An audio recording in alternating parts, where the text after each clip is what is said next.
The War on the Water series, CSS Alabama vs. Kearsarge, the greatest high seas duel of the American Civil War. It's Sims versus Winslow.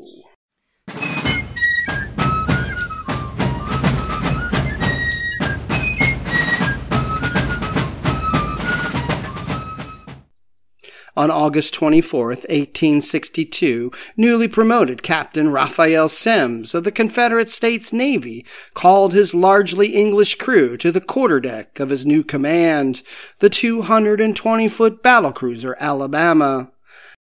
A band played Dixie as Semmes read aloud his commission from President Jefferson Davis, and the stars and bars were run up the mainmast. "Now, my lads, there is the ship," said the captain. "She is as fine a vessel as ever floated. There is a chance that seldom offers itself to a British seaman, that is, to make a little money. We are going to burn, sink, and destroy the commerce of the United States. Your prize money will be divided proportionately. Any of you that thinks he cannot stand to his gun, I do not want." Covertly financed through the sale of southern cotton and built at the famous Laird's shipyard on the Mersey River near Liverpool, Alabama was a wood-hulled, bark-rigged, 220-foot sloop of 1,050 tons. With two 300-horsepower steam engines driving a single two-bladed screw, she could make 13 knots. She was a perfect steamer and a perfect sailing ship at the same time, marveled Semmes. The Alabama was so constructed that in 15 minutes her propeller could be detached from the shaft and lifted in a well contrived for the purpose, sufficiently high out of the water not to be an impediment to her speed. When this was done and her sails spread, she was, to all intents and purposes, a sailing ship.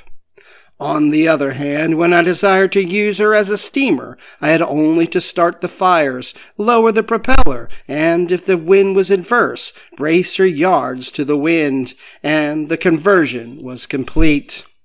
Unlike a Napoleonic-era man-of-war, which mounted more than 50 guns per side, Alabama totaled just 8.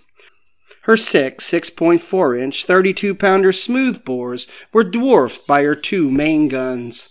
Designed by Captain Theophilus Alexander Blakely of the British Army, with cast-iron barrels and breeches wrapped in wrought iron or steel bands, they were so heavy that they had to be mounted directly amidship for proper sea-keeping and manhandled on a complex system of pivots and tracks to one side or the other prior to battle. The aft 8-inch smoothbore fired a 68-pound shot or 42-pound shell. The forward 7-inch rifle fired a longer 100-pound shot or 85-pound shell. Alabama's executive officer, Lieutenant John McIntosh Kell, had signed 80 new hands to join the veteran sailors of Semmes' previous command, the cruiser Sumter. "The Alabama will be a fine ship, quite equal to encounter any of the enemy's steam sloops," their captain recorded in his log, "and I shall feel much more independent in her upon the seas than I did in the little Sumter."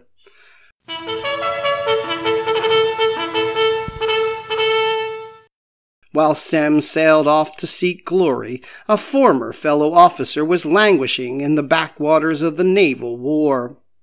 In 1861, Commander John Winslow, a North Carolina-born Unionist, had been assigned to the Western Gunboat Flotilla at Cincinnati, intended to sail down the Ohio and wrest control of the Mississippi.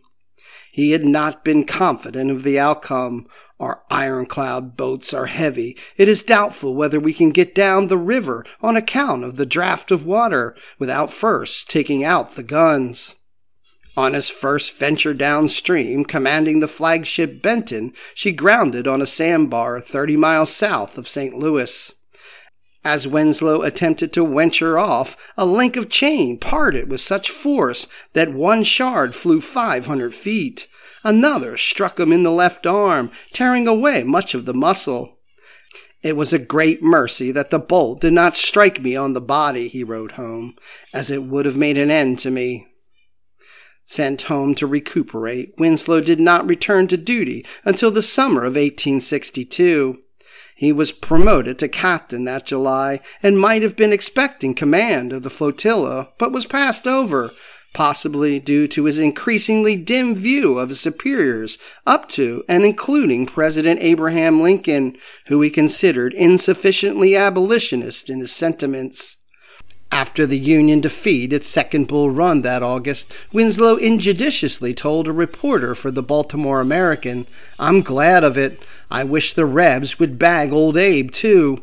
Until something drastic is done to arouse Washington, we shall have no fixed policy." Secretary of the Navy Gideon Welles narrowly declined to prosecute Winslow for insubordination or treason. But at the end of October, he wrote to him, "You are hereby detached from the Mississippi Squadron and placed on furlough. You regard yourself as awaiting orders." Winslow was bedridden with malaria and an inflammation of his right eye, in which he would eventually lose sight, when Welles found an out-of-the-way command for him, the sloop-of-war, USS Kearsarge.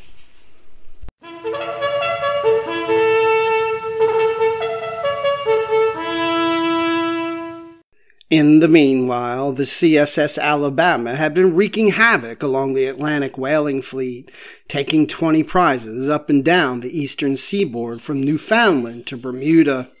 Among them, captured and burned on September 9th, was the whaling bark Alert, made famous in the 1840 memoir 2 years before the mast by Richard Henry Dana, Jr. The USS Kearsarge was an even match for the Alabama, and the two captains had some history. They not only knew each other, they had briefly been cabin mates.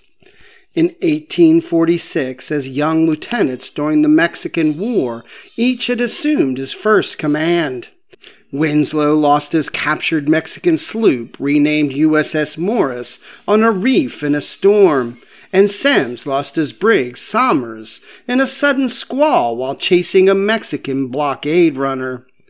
Both officers were completely exonerated, but spent time together in the doghouse aboard the American flagship Cumberland. "It's a joke now," Winslow wrote, "so I frequently say, 'Captain Semmes, they are going to send you out to learn to take care of ships in blockade.' To which he replies, 'Captain Winslow, they are going to send you out to learn the bearings of reefs.'" Both were promoted to commander in 1855. In December of 1860, Winslow's appointment as inspector of the 2nd Lighthouse District was signed by Semmes as secretary of the U.S. Navy Lighthouse Board. The next month, however, the country separated, and the old friends took opposite sides.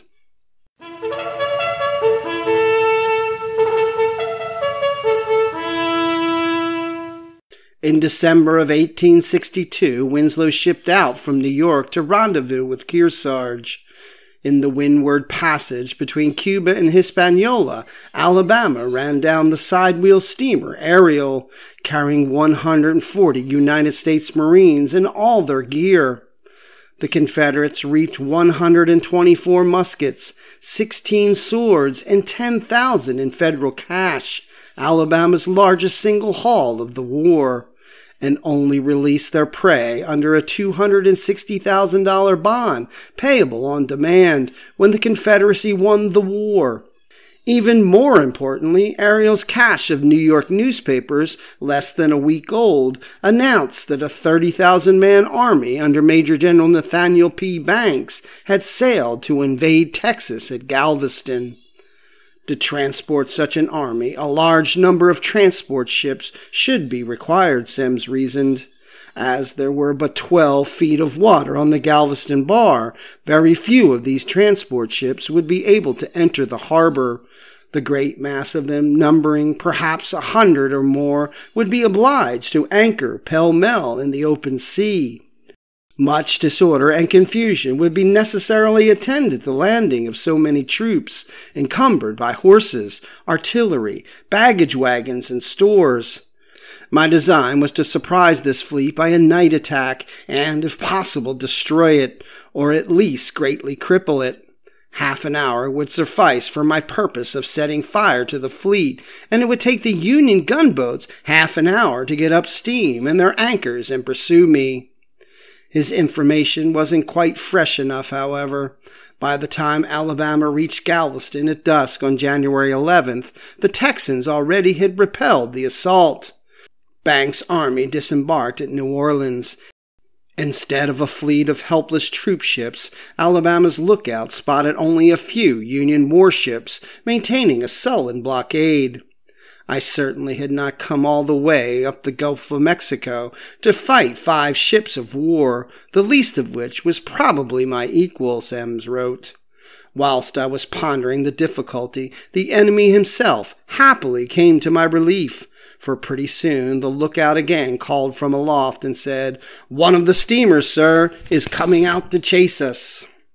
The 1,100-ton converted passenger ferry, the USS Hatteras, had taken Alabama for a hapless blockade runner and churned out after her alone. She was evidently a large steamer, Semmes wrote of Hatteras, but we knew for her build and rig that she belonged neither to the class of old steam frigates or that of the new sloops, and we were quite willing to try our strength with any of the other classes. Easily capable of outrunning the iron-hulled side-wheeler, Semmes shortened sail and let the Federals slowly gain, all the while luring them farther and farther out to sea. Some 20 miles later, under cover of dusk, he took in his sails, made ready his guns, and came about to await his would-be captor. Union Commander Homer C. Blake, for his part, was beginning to think something was amiss. Presenting his own broadside, such as it was, a mere pair of 32-pounders and 2 even smaller rifle guns, he called across the water, "What ship is this? If you please, I will send a boat to board you." "Certainly, we shall be happy to receive your boat," Semmes answered. As the Union boarding crew put down to row across, he turned to Lieutenant Kell. "I suppose you are ready for action." "We are," said Kell. "The men are eager to begin, and only await your word." Semmes gave it. Kell stood up and shouted through his bullhorn, "This is the Confederate States steamer Alabama," and the raider let fly a full broadside. The crew of the Hatteras, having smelled trouble, answered immediately. The men in the cutter ducked as shot and shell flew low overhead in both directions. Giving throttle, the 2 warships conducted a running gunfight at ranges right down to 25 yards, so close that their crews traded shots with muskets and revolvers. Several shells from Hatteras went through Semmes' cabin, and one passed narrowly over his head on the quarterdeck, but none struck below the waterline. The battle could only end one way. The action was very sharp and exciting while it lasted, which was not very long, wrote Semmes, for in just 13 minutes after firing the first gun, the enemy hoisted a light and fired an off gun as a signal that he had been beaten. We at once withheld our fire, and such a cheer went up from the brazen throats of my fellows as must have astonished even a Texan, if he had heard it. The men of the Galveston fleet did hear, if not the cheers of the Southerners, the reports of their big pivot guns, and seeing the flashes on the horizon, realized Hatteras had blundered into a fight. Raising anchor and steaming out in all haste to assist, they passed the little cutter, its crew, as might be imagined, stroking with all their might for shore, but found no trace of Alabama. As soon as the action was over, and I had seen the Hatteras sink, wrote Semmes, I caused all lights to be extinguished on board my ship, and shaped my course again for the passes of the Yucatan. In the morning, the Federals found Hatteras resting on the shallow bottom of the Gulf, with a pennant still flying from the tip of her mainmast, a few feet above the waves.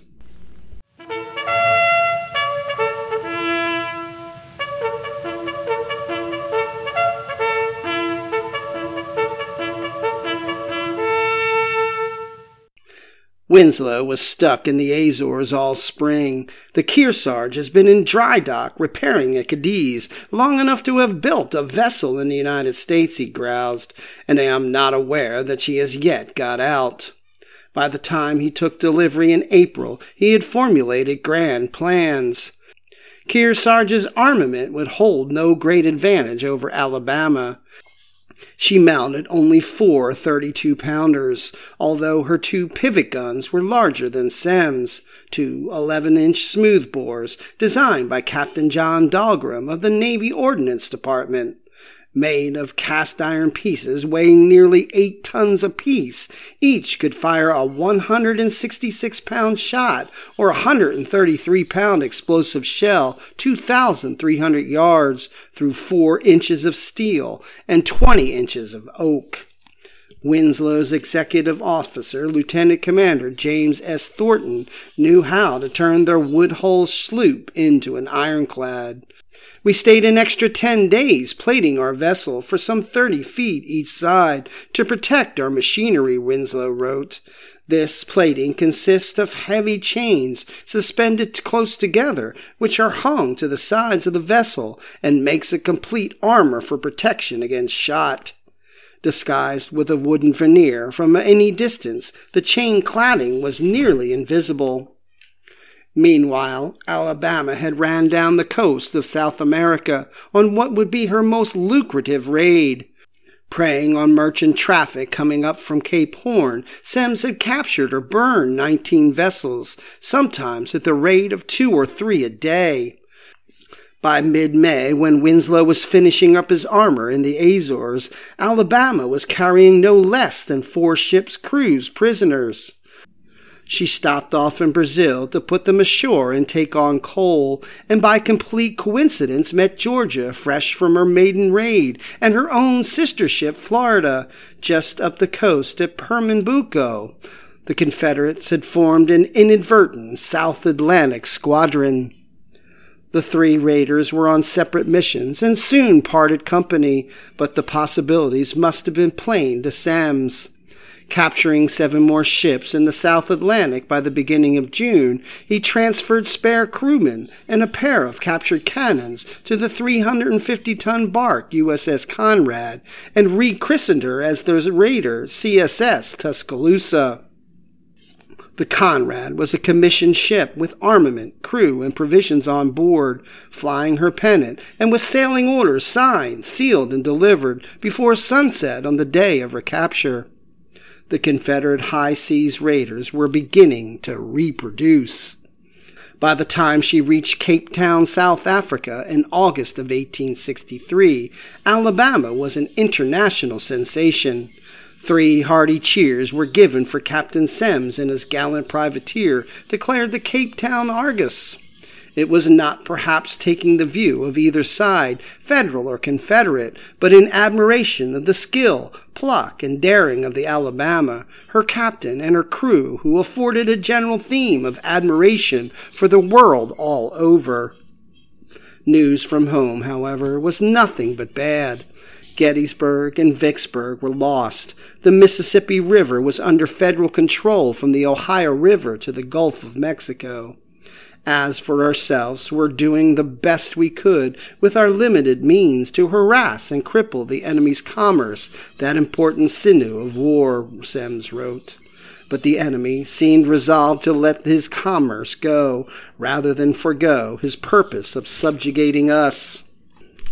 Unwilling to be trapped in harbor again, and guessing the U.S. Navy would be awaiting him in the shipping lanes toward Madagascar, he set out due east. With southern midwinter gales at her back, Alabama covered over 2,800 miles in 2 weeks, turning up northwest of Australia toward the East Indies. Her reputation preceded her. American ships either stayed in harbor waiting for Confederates to vacate the area, or signed themselves over to neutral nations beyond capture. Alabama ranged as far as Singapore and Vietnam, but through year's end took only 6 vessels. My intention now was to make the best of my way to England or France, Semmes decided, for the purpose of docking and thoroughly overhauling and repairing my ship. In that era, few vessels could go a year and a half without putting in for a complete overhaul, but Alabama had never seen so much as a dry dock, let alone a home port. Her beams were splitting, her decks were sagging, her boilers were corroded with salt water, and her bottom was dragging barnacles, seaweed, and copper plating. Semmes logged, "Shall we ever reach that dear home which we left 3 years ago, aboard Sumter, and which we have yearned ever so frequently since? Will it be battle, or shipwreck, or both, or neither? And when we reach the North Atlantic, will it be war or peace? When will the demon-like passions of the North be stilled?" Winslow and Kearsarge spent the winter attempting to single-handedly blockade England, France, Ireland, and Spain. They left the Florida and dry dock at Brest, France, trying to catch Georgia at Queenstown, Ireland, but Georgia put in at Cherbourg instead. Winslow gained nothing but 16 Irishmen who joined his crew. When Her Majesty's Foreign Office got wind of it, he was accused of signing them in violation of the Foreign Enlistment Act, which forbade her subjects from equipping or manning foreign ships of war. "The English all hate this ship," Winslow wrote, and took bold of his act to try and make something of it.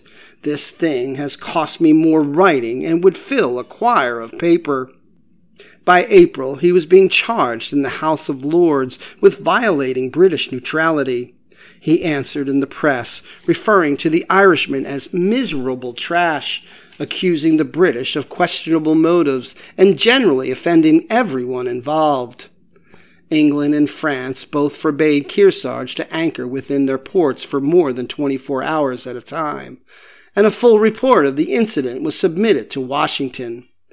Winslow's career prospects were not improving by his complete inability to capture, destroy, or even detain a single enemy ship.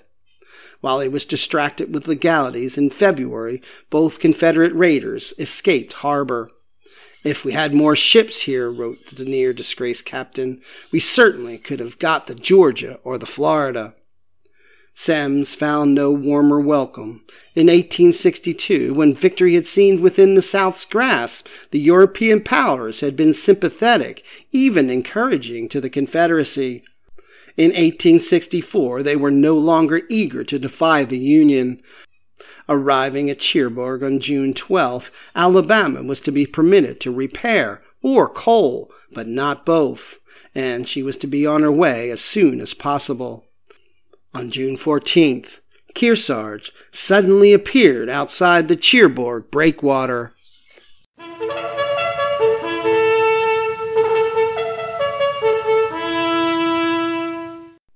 Semmes and Kell talked over their options, which were few. They could remain in port, in which case Federal cruisers would flock to Winslow's aid and see to it that the Alabama rotted at anchor, or they could fight. If they were defeated, the outcome for the Confederacy would be the same: one lost ship. A victory, on the other hand, would not only be monumentous for Semmes and crew, who might turn Kearsarge into a fresh new raider. For the Confederacy, this would possibly be the public relations coup that could sway the European powers back to her side. Historians debate whether Semmes was aware of the Union sloop's chain cladding. In his memoirs, he claimed to have learned of it only after the fact, though it seems to have been common knowledge aboard his ship. He may simply have discounted its existence as rumor or decided that it made no difference. For Alabama, to deny battle was tantamount to defeat. "The combat will no doubt be contested and obstinate," Semmes wrote, "but the two ships are so equally matched that I do not feel at liberty to decline it. God defendeth the right, and have mercy upon the souls of those who fall, as many of us must." Accordingly, he sent word through channels. "I desire to say to the U.S. Consul that my intention is to fight the Kearsarge as soon as I can make the necessary arrangements. I hope these will not detain me more than until tomorrow evening, or after the morrow morning at farthest. I beg she will not depart before I am ready to go out. Choosing coal over repairs, he packed the bunkers around the ship's machinery with an extra 150 tons of hard Welsh anthracite as his own kind of armor. Meanwhile, the Kearsarge prowled back and forth outside the breakwater, Winslow running gun drills and reordering his ammunition stores for easy access. Word of the impending fight spread across France. A new rail line from Paris had just opened, Cherbourg's hotels filled with tourists eager to witness history. Although French Impressionist painter Edouard Manet, usually said to have watched the battle from a boat, likely did not arrive until afterward and rendered his famous depiction from spectator accounts. On Friday, the English yacht Deerhound arrived from the Isle of Jersey to meet her owner, John Lancaster of the Lancashire Union Railway, who had brought his entire family from holiday in St. Malo to see the show. Saturday, June 18th, was stormy and heavy seas precluded combat, but Sunday dawned clear. By 6:10 a.m., Alabama's boilers were lit. By 7:50, she had sufficient steam, and by 9:45, she set out for open water. Deerhound, with the Lancaster family now on board, accompanied her from their anchorage, as did several little harbor boats crowded with passengers.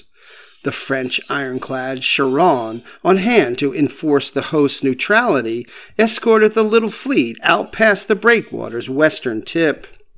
Kearsarge was about 5 miles out in the channel. Winslow had finished the morning inspection and was about to conduct Sunday services when a lookout called, "She's coming!" Winslow ordered the crew to general quarters and Kearsarge farther out to sea. He had strict instructions not to infringe on French territorial waters, and for once was following orders to the letter. To the 19,000 spectators, picnickers, and vacationing families watching from the high ground around Cherbourg, especially to the west around the famous chapel of St. Germain, it must have seemed as though the Federals were running for it. The betting was hot and heavy, with the odds favoring Alabama. Peddlers did a brisk business in camp stools, telescopes, and cheap binoculars. By the time Kearsarge was 6 or 7 miles from shore, her boilers had warmed to high pressure. Her guns were loaded with shells on 5-second fuses. The 11-inch Dahlgrens had been pivoted over to the starboard. Gun ports were lowered. Cannoneers stood with lanyards in hand. Thornton ordered sand scattered across the deck, lest it become slippery with blood. The ship's officers shook hands and went to their posts. Winslow had gone to his cabin and traded his uniform cap for an old, weather-beaten one. Taking up station at the foot of the mizzenmast, he ordered Kearsarge to come about and asked for full steam.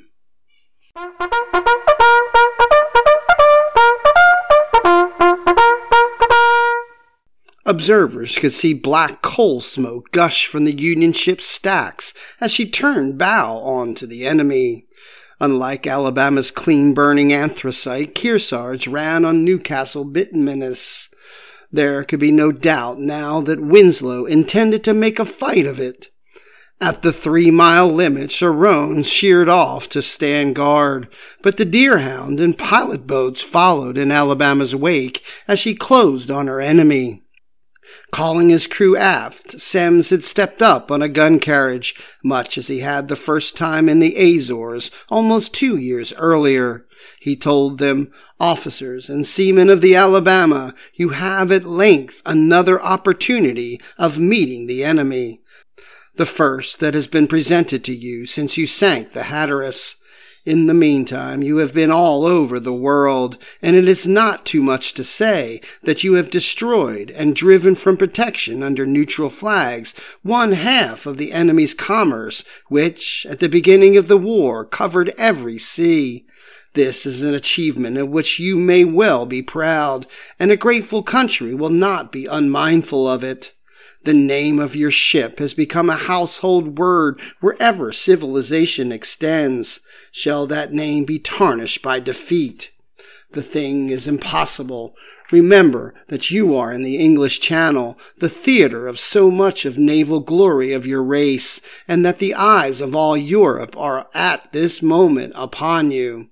The flag that floats over you is that of a young republic who bids defiance to her enemies whenever and wherever found. Show the world that you know how to uphold it. Go to your quarters. The Confederate guns were loaded with solid shot for maximum reach. One of Alabama's portside 32-pounders had been rolled over to starboard, and both her big Blakely pivot guns were also swung that way. The forward 7-inch rifle had the advantage of range over any other gun in the battle, including even Kearsarge's Dahlgrens, and Semmes was determined to strike the first blow. The ships were still a mile apart when, at about 11 a.m., he ordered Alabama over to port. As her bow swung away, the cannoneers realized their captain, right out of the box, was going for the holy grail of a gunfight at sea. With Kearsarge coming straight at them, he intended to cross the T, bringing all guns to bear on the enemy's bow and raking her stem to stern. She opened her full broadside, the shot cutting some of our rigging and going over and alongside of us, reported Winslow. Immediately, I ordered more speed, but in 2 minutes the Alabama had loaded and again fired another broadside, and following it with the third, without damaging us except in rigging. The Confederates' aim was surprisingly high, but so was their rate of fire. I was apprehensive that another broadside, nearly raking as it was, would prove disastrous. Accordingly, I ordered the Kearsarge sheered and opened on the Alabama. The Union sloop peeled away to port. The ships passed starboard to starboard, less than 1,000 yards apart. Winslow ordered, "Fire at your pleasure." It was about 12 minutes into the battle. Kearsarge unleashed her first broadside to immediate effect.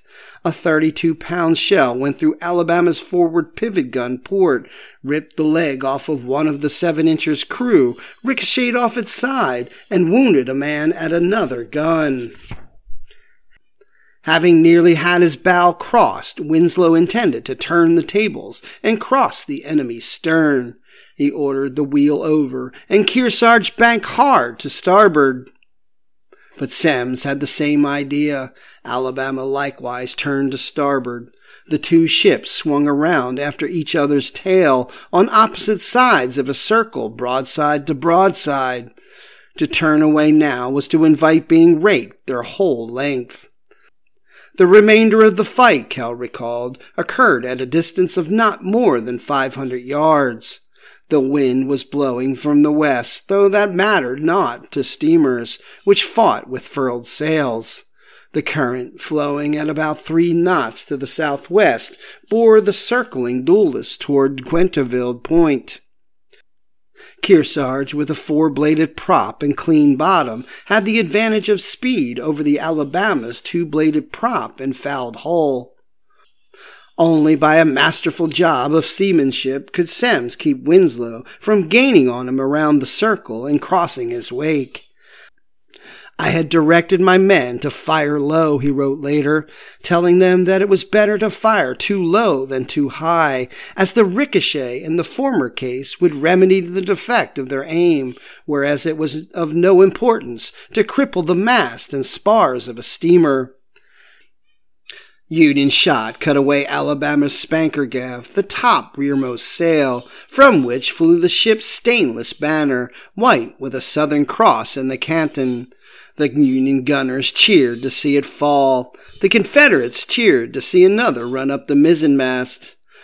When we got within good shell range, Semmes reported, we opened upon him with shell. At about 11:20, the forward 7-inch Blakely put a round into Kearsarge's amidship, but her chain armor bounced it up and out through the engine room skylight. The Union crew had no time to celebrate their close call before another 7-inch round struck aft, shattering the entire ship. "Mr. Thornton," called Winslow, "see what damage that one did." Thornton had barely left his post when the Confederates' 8-incher landed a shell near Kearsarge's aft pivot gun. When the smoke cleared, 3 Union crewmen lay sprawled on the deck, 2 with horribly broken legs, and 1 with an arm nearly torn off. Few of the Confederates' shells, however, had such explosive effect. "I should have beaten Winslow in the first 30 minutes of the engagement," declared Semmes later, "but for the effect of my ammunition, which had been 2 years on board and become much deteriorated by cruising in a variety of climates." Thornton reported a Confederate shell had lodged in the ship's sternpost, a dud. Had it gone off, it would surely have opened Kearsarge up to the sea. As it was, her rudder was nearly jammed, requiring 4 men to turn her wheel and preventing her from gaining on Alabama's stern and finishing the fight. So far, the Confederates had suffered just 1 man killed and 2 wounded, a nicked mainmast, and the lost gaffsail, but they were hardly winning the battle.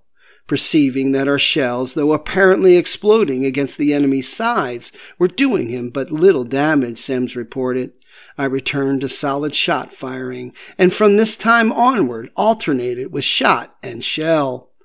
The Confederates poured it on, firing at almost twice the rate of the Union gunners. A 100-pounder blew a hole through Kearsarge's stack, letting black coal smoke pour out all over the deck. 2 32-pound shells entered right through the Federals' own 32-pounder ports, miraculously not striking a single crewman, even though a gun captain was knocked down by the sheer shock wave, and 1 shell carried him completely across the deck to start a fire in the opposite side hammock netting. "Sound the alarm for fire quarters," Winslow ordered. As men doused the flames, the gun crews remained steady, waiting patiently for the smoke to clear, taking their time, taking careful aim. "My position was near the 8-inch gun," recalled Kell. "An 11-inch shell from Kearsarge entered a porthole and killed 8 of the 16 men serving that gun. When the smoke cleared, he saw, the men were cut all to pieces, and the deck was strewn with arms, legs, heads, and shattered trunks. One of the mates nodded to me as if to say, 'Shall I clear the deck?' I bowed my head, and he picked up the mangled remains of the bodies and threw them into the sea. Kell ordered a 32-pounder crew to take over the Blakely, and the battle went on." Winslow had ordered his light guns to clear the enemy's deck, and his Dahlgrens to shoot low to open Alabama's bottom. "Mr. Thornton," he called, "aim a trifle more below her waterline." A Union shell that should have taken Alabama right in the engine room instead exploded in her packed bunker. For a moment, a thick cloud of black coal dust enveloped the deck. But as it blew away, the crew could see Semmes' improvised inner armor had worked.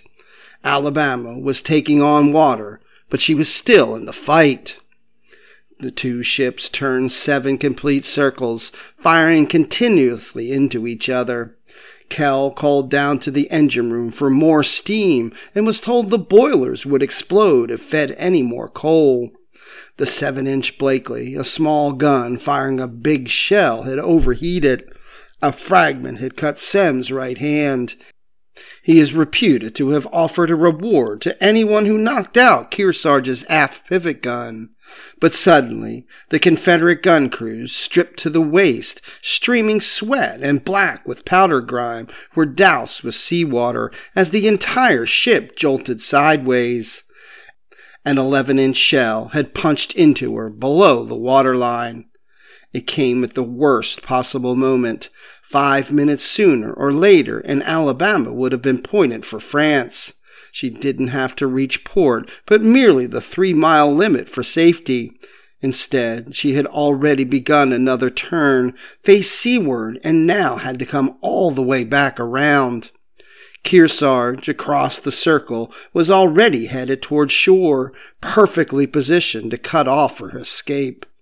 For some few minutes I had hopes of being able to reach the French coast, reported Semmes, for which purpose I gave the ship all steam and set such of the fore and aft sails as were available. Waterlogged, a shot having smashed through her steering gear, Alabama answered the helm sluggishly, coming around to port. A forecastle hand leaped to unfurl a jibsail at the bow and quicken her turn, but was, upon exposing himself, disemboweled by a shell fragment. He held in his guts with one hand long enough to release the sail with the other, before falling to the deck, dead. Alabama finally came around, only to find Kearsarge off her port bow, between her and safety. Semmes' pivot guns were now facing the wrong way. To port he had only the remaining pair of 32-pounders. Winslow, having kept him to starboard the entire time, had a full broadside ready to rake him from just 400 yards. He ordered Thornton, "Stand by with grape." At this moment, a Confederate engineer came up from below to report the rising water had reached Alabama's furnaces. The ship had lost power. Semmes ordered Kell below to assess the damage. The lieutenant remembered the holes in the side of the poor old Alabama were large enough to admit a wheelbarrow. He rushed back on deck, reporting she had at most 10 minutes left on the surface. "Strike the colors, Mr. Kell," Semmes told him. "It will not do in the 19th century to sacrifice every man we have on board." Even as Alabama's flag came down, Kearsarge hit her with one last broadside. Afterward, Winslow insisted the Confederates' two port-side 32-pounders had opened up on them, thinking their flag had not been lowered, but shot away. He merely replied in kind. It is charitable, Semmes would write, to suppose that a ship of war of a Christian nation could not have done this intentionally. Semmes sent a boat across to request assistance. The Union lifeboats had all been shot to pieces. It would take several minutes to unlimber a sailing launch and a second cutter, a suspicious delay to the Confederates' minds. Meanwhile, Deerhound, which throughout the battle had remained a mile or so to windward, moved in under Kearsarge's stern to offer aid. "Yacht ahoy," answered the Federals. "Lend a hand to save the people." The French pilot boats joined the rescue. By now, Alabama was rapidly settling by the stern. There was no fear nor hurry up on the part of the men, Kell remembered later. Everything was done quietly, as if the crew were preparing for an ordinary ship inspection. The officers saw the wounded into the boats, flung their swords into the sea, and jumped after them. Shortly before 1 p.m., about 5 miles off the Cherbourg breakwater, Alabama suddenly reared up out of the water, her bottom showing green with algae and copper patina, and her damaged mainmast snapping from the strain. Then, swiftly, she slid stern first below the surface of the channel. 26 of her crew died with her, several sucked under after her. After swimming off a few yards, I turned to see her go down, remembered Kell. As the gallant vessel, the most beautiful I ever beheld, plunged down to her grave, I had it on my tongue to call to the men who were struggling in the water to give 3 cheers for her. But the dead that were floating around me, and the deep sadness I felt at parting with the noble ship that had been my home so long, deterred me. Kell, Semmes, and about 40 of the crew managed to reach Deerhound, where owner Lancaster and his crew took them aboard. Asked his preferred destination, Semmes requested that they be landed at Southampton, England. Some of Winslow's officers informed him that Deerhound was making off, but he refused to believe that she carried surrender prisoners of war, let alone their captain.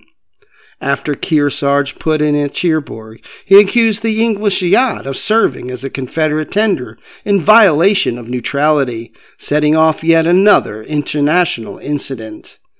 The United States demanded the return of her rightful prisoners. England, where the Confederates were treated as heroes, refused.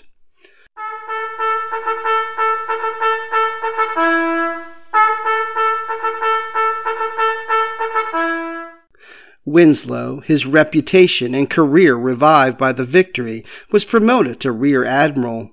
The dud shell, still embedded in Kearsarge's stern post, was presented to Abraham Lincoln and now resides at the Washington Navy Yard. Winslow went on to command the U.S. Navy's Pacific Squadron until 1872.